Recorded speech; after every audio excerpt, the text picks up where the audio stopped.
Education budget చూసినట్లయితే 50,000 నుంచి 60,000 కోట్ల వరకు స్పెండ్ చేసినట్టుగా కనపడతా ఉంది కేంద్ర ప్రభుత్వం. ఏ రకంగా దాన్ని వినియోగించుకోబోతున్నారు అని అంటే ఏం చెప్తారు?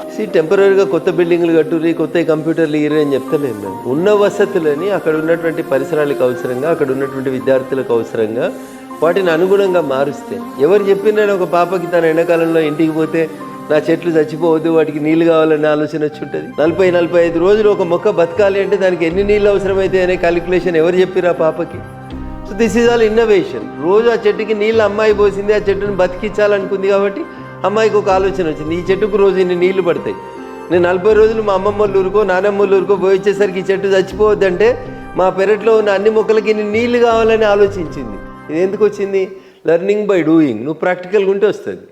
కోళ్ళని పోల్ట్రీ ఫామ్లో పెట్టి ఏసీలో పెట్టి పెంచినట్టు పెంచకుండా పిల్లల్ని బయటి ప్రపంచంతో ఎడ్యుకేట్ చేసి బయటి ప్రపంచంతో కలిసి పెరిగేలాగా చేస్తే